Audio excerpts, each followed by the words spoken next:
Welcome to the deep dive.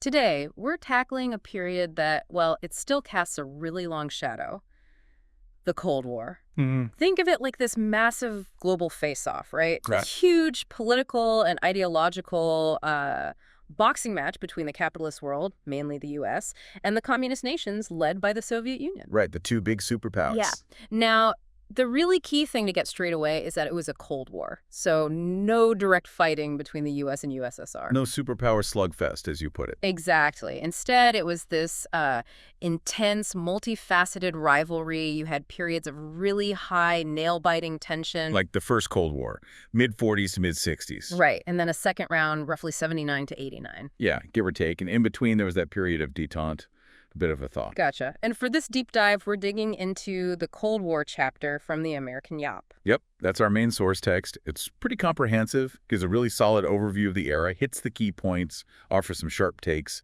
Okay, so our mission today. Let's try to pull out the key developments, maybe some surprising facts, and those underlying tensions from the early years. The origins, basically. Yeah, help everyone get a grip on how it started and its impact without getting totally lost in the weeds. Okay, sounds good. Let's do All right, so let's get into it. Where did this whole thing even begin? I mean, the U.S. and the Soviet Union, they were allies in World War II, weren't they? They absolutely were united against, the huge threat of Nazi Germany. Right. But the moment that threat was gone, those fundamental disagreements just came roaring back to the surface. You see this shift really, really clearly in early 1946. Okay. George Kennan, he was the top U.S. diplomat in Moscow, then sends back this incredibly influential message, became known as the Long Telegram. Ah, the Long Telegram. Heard of it. Yeah. And in it, he basically paints Soviet communism as this malignant parasite, his words, feeding on diseased tissue. Wow, strong language. Very. And his main point was that any real cooperation, just a pipe dream. His conclusion, the Soviets had to be contained. And that idea, containment, that becomes totally central, doesn't it? Absolutely fundamental. And right around the same time, you've got Churchill giving his famous Iron Curtain speech. Yeah, that image is so powerful. An iron curtain descending across Europe. It really is. March 1946, Churchill's visiting Truman in the U.S., and he declares Europe's been sliced in two by this Iron Curtain. It just perfectly captured that hardening division. So what was going on behind the scenes? Why couldn't they agree? Well, if you look back, the big three, U.S., Britain, USSR, they tried at Yalta and Potsdam to figure out a lasting post-war setup. Right, the big conferences. But they just couldn't see eye to eye on the long-term order, especially, and this was crucial, over Soviet influence in Eastern Europe after they'd pushed the Germans out. So it really boils down to this massive breakdown of trust. Completely. And the atmosphere, it reportedly shifted pretty dramatically after FDR died. How so? Well, Roosevelt, he was cautious about Stalin, but maybe held on to this hope, perhaps a bit naive, that the Soviets could eventually fit into the free world. Okay. Truman, though, he came in with a much tougher, much more openly anti-Soviet stance. More aligned with Churchill, really. So the suspicion was already there, just waiting? Oh, yeah, it was thick. Think about the Potsdam Conference. Truman sort of casually mentions to Stalin that the U.S. has this new weapon of unusual destructive force, the A-bomb. And Stalin. His reaction was incredibly low-key. Just Yeah. nodded, said he hoped they'd make good use of it. Which probably meant he already knew something was up. Exactly. It likely masked a much deeper awareness, maybe from espionage, and it just added fuel to the fire of mistrust on both sides. That level of, cold calculation is hard to fathom. Yeah, really. But the source we're using, it also makes a key point. The roots go deeper, right? Right. Way before World War II, even. That's absolutely right. This wasn't just about the immediate post-war fallout. You got to rewind. Think Bolshevik Revolution. Lenin calling for world socialism versus Wilson's vision of global democracy. Big clash of ideas. Huge. And the U.S. even sent troops into the Russian Civil War way back, and then refused to recognize the USSR for years. Right, I forget about that intervention. So that wartime alliance, as vital as it was really just a temporary marriage of convenience against a common enemy. Once Hitler was gone, that fundamental lack of common ground just, boom, reasserted itself. Okay, so this cloud of suspicion is growing. How does it actually turn into the real division of the world we saw? Well, even during the war, they were already thinking post-war order. The Atlantic Charter in 41, kind of an updated Wilsonian vision, it laid groundwork for the United Nations. With the Soviets got a Security Council seat. Exactly, a permanent seat. Then you have Bretton Woods in 44. That was the big one for the post-war financial Or system. IMF, World Bank precursor. Yep. And GET, which became the WTO. Yeah. But here's the kicker, and it's really telling. The Soviets rejected all of it, flat out. Wow. Okay. That sends a pretty clear signal. Doesn't it just? And then 1946, the warning signs just keep coming. Soviets won't leave parts of Iran they occupied. A Soviet defector reveals a spy in the Manhattan Project. Oh, boy. And the U.S. refuses Soviet requests to, share nuclear tech or dismantle its arsenal. So tension just ratchets up. Constantly. And it all kind of crystallizes with Kennan's Mr. X article in 47. He basically goes public with his containment argument. Says the USSR is fundamentally incapable of, permanent happy coexistence with capitalism. And he lays out this long-term strategy. Pretty much. It Yeah. became the bedrock of U.S. foreign policy for decades. Containment. And then we get the Truman Doctrine. That feels like a real, like you said, line in the sand. It absolutely was. March 47, Truman announces $400 million in aid, massive at the time, for Greece and Turkey. Why them specifically? He argued they were facing communist-backed terrorist activities. But the framing was broader. The U.S. stepping up to defend free peoples resisting attempted subjugation. So it's taking over Britain's old role, essentially. In many ways, yes. With Britain pulling back globally, Truman basically declared the U.S. would now stop Soviet expansion wherever it popped up. It made containment official policy. And right after that, the Marshall Plan. So it wasn't just military posture, it was economic, too. Precisely. The Marshall Plan tackled the desperate economic mess in post-war Europe. I mean, real famine, huge unemployment. Perfect breeding ground for communism, they feared. Exactly. Especially in places like France and Italy, where communist parties were gaining ground.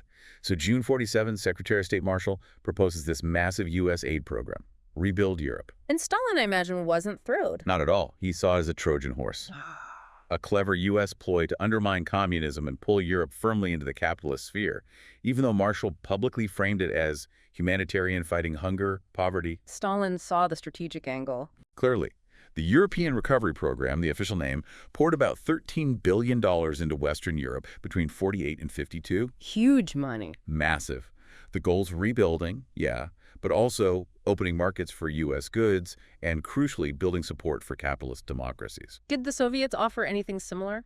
They countered with the Molotov Plan, but it was mostly symbolic aid for Eastern Europe. Poland actually got rewarded by Moscow for refusing Marshall Plan aid. Wow. And this period really sees Stalin tightening his grip on those Eastern European satellite states. Czechoslovakia, for instance, initially showed interest in U.S. aid. But Moscow leaned on them. Hard. They backed out under intense pressure. It really is like a constant chess game, isn't it? And then Germany becomes this huge flashpoint with the Berlin blockade. Absolutely. Germany was a mess, and Berlin itself, deep inside the Soviet zone, was split. Communist East, Western-controlled West. Right. So June 48, the U.S., Britain, and France introduce a new currency in their zones, stabilize things. And the Soviets react. Swiftly and aggressively. They blockaded West Berlin, cut off all land and rail access. No supplies in or out. Trying to force the West out. That was the goal, force them to give up West Berlin. But the Allies, they didn't blink. The Berlin airlift. An absolutely incredible operation. The U.S. and Allies supplied the entire city, millions of people, by air for nearly a year. Amazing. Until the Soviets finally gave in, lifted the blockade in May 49. It was a huge early Cold War win for the West. And it solidified the division of Germany. Totally. Led directly to the formal creation of West Germany, the Federal Republic, that May, and then East Germany, the GDR, later that fall, and Berlin. Stayed divided, a symbol of the whole conflict, really. That airlift really showed Western resolve. And then logically comes NATO. Exactly. NATO North Atlantic Treaty Organization formed in summer 49. It was a direct result of these tensions, the perceived Soviet threat. A mutual defense pact. Yep. U.S., Canada, Western European nations. The core idea that attack on one is an attack on all. Collective security. And the Soviet response. Took them a few years, but in 1955, they formed the Warsaw Pact, their own collective defense deal with the Eastern European communist states, firmly under Soviet control. So the alliances harden. And it's around this time the term Cold War really catches on, thanks to Walter Lippmann. Precisely. Lippmann, a very influential journalist, popularized it with his 1947 book, The Cold War. He saw it as this long stalemate, words, ideas, proxies, not direct fighting between the big two. Did he agree with Kennan on containment? He agreed on needing to confront Soviet expansion, yes, but he was actually critical of Kennan's idea of applying counterforce everywhere. Why? Lippmann thought that was too costly, too open-ended, would overstretch the U.S. He favored focusing containment efforts on the heart of Europe, believed if it was contained there, the Soviet system's internal weaknesses would eventually cause it to collapse. A more focused strategy. Interesting nuance, but then things escalate dramatically again, right? The so-called loss of China to communism. Yep, Mao Zedong's victory in October 49, a massive shift. And the Soviets testing their own atomic bomb. That must have sent shockwaves through Washington. Absolute shockwaves. The communist victory in China, huge population, huge landmass, followed so quickly by the Soviet bomb test in August 49, way sooner than U.S. intelligence expected. It created this palpable sense of crisis, even panic. Shifted the focus. Big time. More towards Asia. Yeah.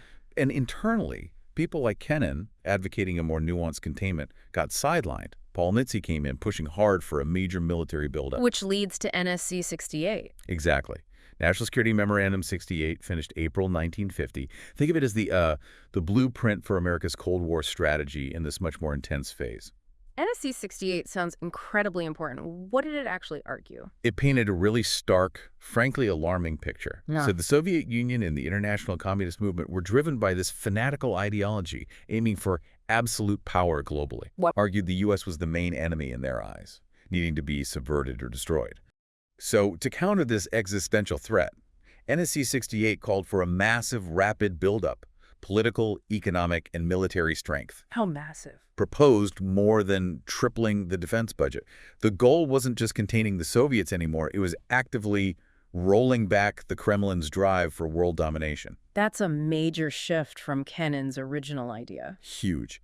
NSC 68 saw the Soviets as driven by this, messianic faith, determined to impose their system everywhere. It's really interesting that people like Kennan and Lippmann actually opposed this militarization of containment. They thought it was too aggressive. Yeah. Argued it was the wrong strategy, could lead to dangerous escalations, maybe unnecessary ones. And just as this debate is raging in Washington, boom, the Korean War breaks out. Like the Cold War suddenly turns hot. Precisely. June 1950, right as the U.S. is grappling with NSC 68, open warfare erupts. Communist North Korea, backed by the Soviets, and now Communist China, versus the American-backed South. How did Korea get divided in the first place? Like Germany, it was jointly occupied after WWII, U.S. and Soviets. Split along the 38th parallel, the UN wanted unified elections. But the Soviets said no. Right. So elections only happened in the South, creating the Republic of Korea. The North then set up its own state, the DPRK. Both claimed the whole peninsula. Lots of border clashes already happening. And the North's invasion was the spark. It was. Spring 1950, Kim Il-sung, North Korea's leader, with hesitant but crucial backing from Stalin, and maybe influenced by Mao's win in China, launches this surprise invasion south. Goal: unify Korea under communism. Did Stalin commit Soviet troops? No, but he anticipated China would step in with ground forces if the North Koreans needed help. And additionally, the North Koreans, well-equipped, just rolled over the South Korean defenses, captured Seoul in days. So the UN steps in. Yeah. The Soviets were actually boycotting the Security Council at that moment, protesting the refusal to seat communist China. So the UN quickly condemned the invasion and authorized member states to help South Korea. Which meant mostly U.S. troops under General MacArthur. Overwhelmingly U.S. forces, yeah. And MacArthur pulls off this brilliant landing at Incheon, pushes the North Koreans way back, almost to the Chinese border, the Yalu River, by October 50. But that provoked China. Big time. The Chinese leadership felt threatened by U.S. troops right on their border. So hundreds of thousands of Chinese volunteers poured across the Yalu. Massive counteroffensive. Caught the UN forces by surprise? Completely. Pushed them all the way back south, past the 38th parallel.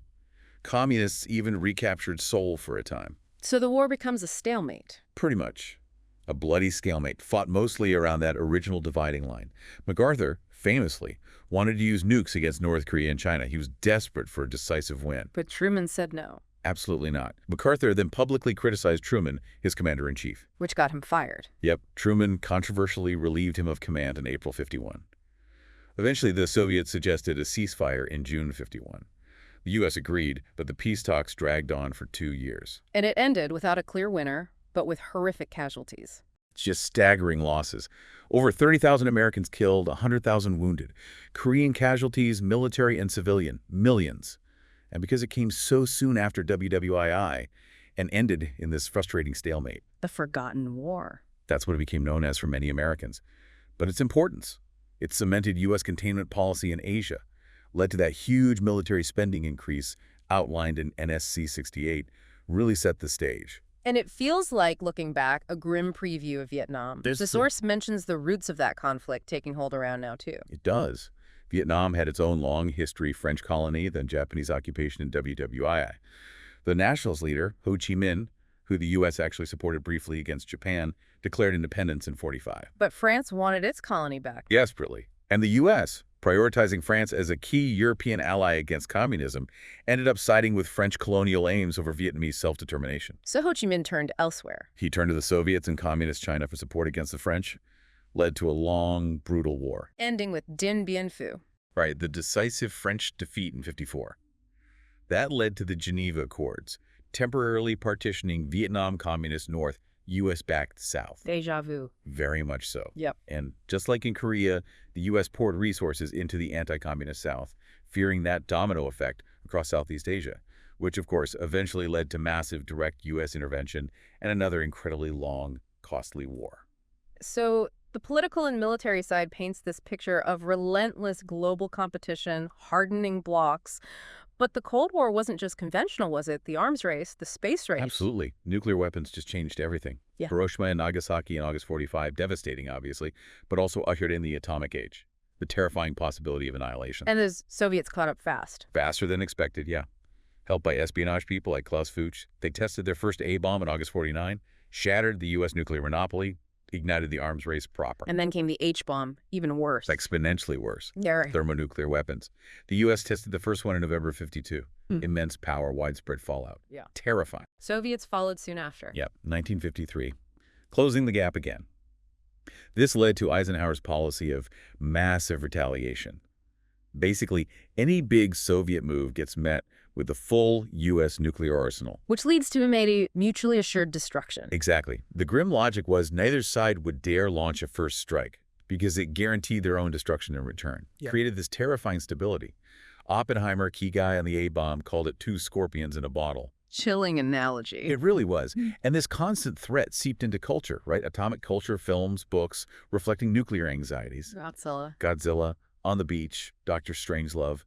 But at the same time, there was this hope for peaceful nuclear tech, clean energy. Eisenhower's Atoms for Peace speech in 1953 tried to promote that side, led to the IAEA. And alongside the arms race, you had the space race. Almost symbolic competition. Totally symbolic, but also deeply strategic. After WWII, both sides scrambled for German V-2 rocket tech and scientists. Wernher von Braun for the U.S. Sergei Korolev, secretly, for the Soviets, both pouring resources into ICBM's intercontinental ballistic missiles to deliver those nukes. And the Soviets got there first, with Sputnik. Big time. October 1957, Sputnik 1, first artificial satellite. Huge scientific win, massive propaganda coup. Yeah. It really shook the U.S. I bet. Must have felt like falling behind technologically, ideologically. Absolutely. The Yeah. U.S. response was immediate panic, then action. Created NASA in 1958, rushed to launch satellites, get astronauts up there. But they had some early failure. Very public, very embarrassing failures.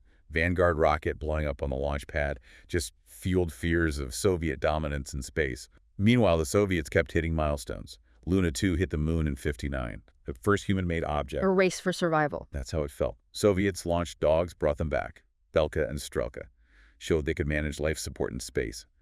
Then, April 1961, Yuri Gagarin, first human in orbit. Stunning. And Alan Shepard went up soon after for the U.S. Yeah, May 1961, but just a suborbital flight. Kennedy used these perceived U.S. losses in the space race to really galvanize support, justify huge funding increases for the moon landing goal before the decade was out. So the space race becomes this huge, visible symbol of the whole Cold War rivalry. A massive driver of tech innovation, absolutely. And back on Earth, this nuclear fear led to things like civil defense drills. Oh yeah, the SCDA, Federal Civil Defense Administration, preparing citizens, duck and cover drills in schools. Bert the Turtle. That's the one. And, maybe less visibly then, but hugely significant long-term, the early development of modern computing. Also spurred by Sputnik. Largely, yes. The U.S. government set up ARPA, Advanced Research Projects Agency, in 1958, inside the Defense Department, its job.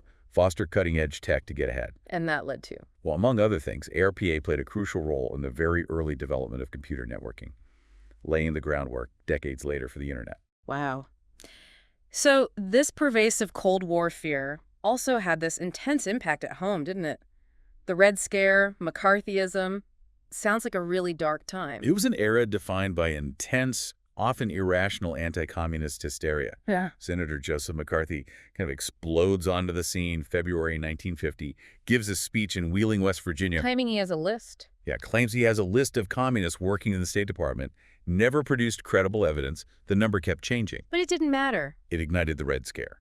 McCarthyism, his tactics became synonymous with reckless accusations, guilt by association, suppressing dissent, all in the name of fighting communism. And it wasn't just him, right? The government itself was involved. Definitely. Even before McCarthy, Truman issued his loyalty order in 47, Executive Order 98835, set up loyalty reviews for millions of federal employees, potential security risks. And the FBI. J. Edgar Hoover's FBI was incredibly active, investigating suspected communists, compiling massive files. In Congress, you had HUAC, the House Un-American Activities Committee, and a Senate subcommittee McCarthy later chaired.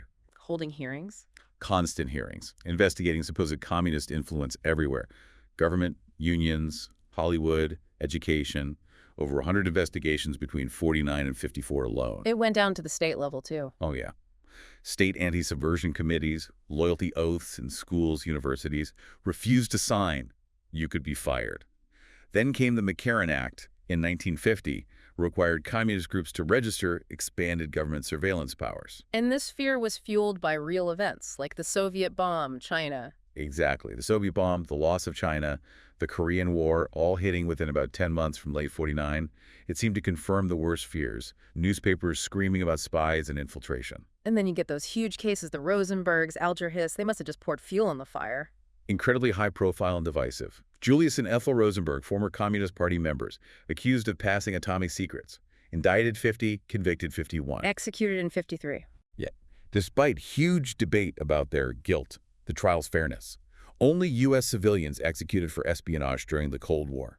And Alger Hiss, high-ranking State Department guy involved in setting up the UN, accused by Whittaker Chambers, a former communist, before HUAC in 48. Hiss denied it. Vehemently. Sued Chambers for libel. Espionage statute of limitations was up, but he was tried for perjury, lying about his communist ties. First trial, hung jury. Second trial, convicted in 50. Did later evidence confirm his guilt? Later evidence strongly suggests he was guilty of espionage. But at the time, these cases just turbocharged the anti-communist frenzy, made it seem like spies were everywhere, even at the highest levels. So during this time, just having left-leaning views could make you a target. Absolutely. McCarthyism created this intense pressure to conform. Any deviation from the perceived American norm, patriotism, capitalism, religion, could make you suspect. Even Truman tried to push back initially, set up the Tidings Committee to investigate McCarthy. Didn't work. Not really. The committee criticized McCarthy's methods, but didn't shop him. Progressives saw it clearly, like Fred Kirchway in The Nation called it a political witch hunt, silencing dissent. But the source points out there was a Communist Party in the U.S., even if small. That's important context, yeah. The CPUSA formed after the Russian Revolution. Mostly underground early on due to anti-radicalism, gained some traction during the Depression. Soviet Union looked like an alternative to some. The Popular Front era. Right, 30s and mid-40s. CPUSA tried to mainstream by allying with progressives in the Democratic Party, gaining influence in unions like the CIO, some civil rights groups, set up front groups. But it wasn't huge. Never massive. Greek membership, maybe 80,000. And the Hitler-Stalin Pact in 39 caused many to leave. Plus, liberal anti-communists started purging communists from progressive groups anyway. The Popular Front collapsed. So by the time McCarthy really gets going, the CPUSA was already weaker. Significantly weaker. Government efforts, FBI, HUAC since 38, had already been working to contain it. By the mid-50s, its influence was way down. What really emerged was Cold War liberalism. Supporting social reforms, but staunchly anti-communist. Exactly. Groups like Americans for Democratic Action, ADA, formed in 47. Big names. Reuther from the unions, Walter White from NAACP, Schlesinger, Niebuhr, Eleanor Roosevelt, combined reformism with tough anti-Soviet stance, created this powerful domestic Cold War consensus. And this consensus fueled a lot of propaganda, pressure to conform. Oh, massively. Hoover's FBI actively promoted anti-communist fear films like The Red Menace, TV shows like I Led 3 Lives, HUAC hearings in Hollywood starting 47. With Reagan testifying. Reagan, Walt Disney, others, naming names, alleging communist influence. The Hollywood 10 refused to answer questions. And got blacklisted. Cited for contempt, blacklisted by the studios, careers ruined. HUAC's famous question, are you now or have you ever been a member of the Communist Party? Chilling. Paul Robeson got caught up in that too. Big time. Activist, singer, already targeted for his views. Called before HUAC in '56, refused to say he wasn't a communist, argued he was targeted for his civil rights work, passport revoked, blacklisted. Schlesinger called it the age of anxiety. Apt description. The dominant ideology valorized patriotism, religion, capitalism. Deviate, you're suspect. Huge pressure for social conformity women back to domestic roles, black soldiers facing racism, stigma against homosexuality increased. It's chilling. And the source connects this anti-communism strongly with religion. Yeah, that's a really key insight. McCarthy himself framed it as communistic atheism versus Christianity. Yeah. This idea of godless communism being fundamentally un-American was powerful. Religious conservatives push this. Hard, promoting the traditional nuclear family as a defense. Evangelists like Billy Graham weaving anti-communism into sermons. Church attendance actually went up, partly seen as a way to show you weren't a communist. And government reflects this. Yep. Under God, added to the pledge in '54. In God we trust becomes the motto in '56. Pop culture, too. The Ten Commandments, seen as a Cold War parable. It even lessened anti-Catholicism and anti-Semitism. To a degree, yeah. The idea grew that any religion was better than atheism. Promoted a common Judeo-Christian heritage against the communist threat. Eisenhower said something like that. So you saw figures like McCarthy, a Catholic, aligning with evangelists like Billy James Marcus. Both parties used religious framing. Oh, yeah. Eisenhower. War of Light Against Darkness. Adlai Stevenson, Democrat. Battle with the Antichrist. Spiritual advisors like Billy Graham became really influential with presidents. Reinhold Niebuhr, too, on the liberal Protestant side. But McCarthy's influence eventually faded. How did he fall? His own recklessness, really. He kept attacking, even after the Tidings Report. Accused General George Marshall, war hero George Marshall, of conspiracy in '51. That lost him credibility with many. Did Eisenhower challenge him? Privately disliked him, but mostly avoided public confrontation during the '52 campaign. Politics. But after the GOP won in '52, McCarthy became chair of that Senate Investigations Subcommittee. More power. And he overreached. Big time. Started investigating the voice of America, even the U.S. Army. That caused a public backlash. Then came Ed Murrow's critical CBS broadcast in March '54, really exposed McCarthy's fear tactics. And the Army-McCarthy hearings sealed it. Those televised hearings were crucial. McCarthy's bullying tactics were on full display, led to Joseph Welch's famous line, "Have you no sense of decency, sir? At long last, have you left no sense of decency?" Powerful moment. Resonated hugely. A Senate subcommittee recommended censure. The full Senate voted to condemn his actions in December '54. He lost his power, faded into irrelevance, died from alcoholism complications in '57. But the legacy of McCarthyism lingered, didn't it, even after he was gone? It certainly did. The worst of the Red Scare may be subsided by the late '50s. Stalin was dead, Korean War ended. But red baiting, as a tactic, persisted for decades. Nixon, Reagan used it. Both built parts of their early careers on anti-communism. Radical groups like the John Birch Society formed in '58. Anti-communism was often used to attack the New Deal legacy, label social programs as socialist. And it suppressed other movements. Had a real chilling effect on leftist traditions, social justice movements, civil rights, gay rights, feminism. Cold War conformity made dissent much harder, riskier. Okay, the final section of our source looks at decolonization and this idea of the American century. How did the Cold War shape the U.S. role as empires crumbled? Hugely. Henry Lucy's 1941 American century idea, U.S. leading a new world order of freedom, trade was very influential, especially with liberals like Schlesinger. The U.S. came out of WWII as the dominant power, economically, militarily. Which put it head-to-head with the USSR for influence. Exactly, especially in the Third World where European empires were collapsing. Britain, France, struggling to hold on, created this power vacuum. The U.S. saw itself stepping in to maintain order, a kind of Pax Americana. And this often played out through militarized containment and the domino theory. Yep.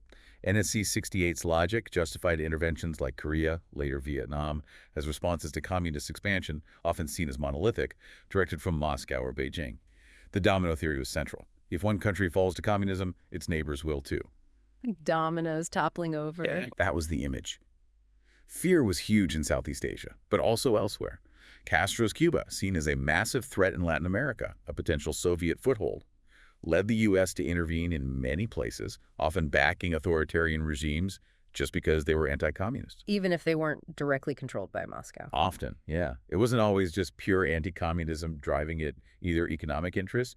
Geopolitics played a role, too. This source also mentions the permanent war economy and the military-industrial complex. That sounds like a lasting change. Transformative. Unlike after other wars, the Cold War created this massive permanent defense establishment.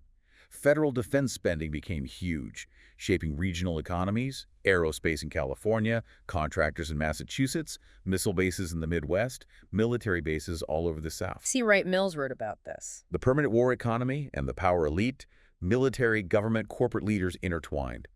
Even Eisenhower, a five-star general, warned about it in his farewell address. The military-industrial complex. His term.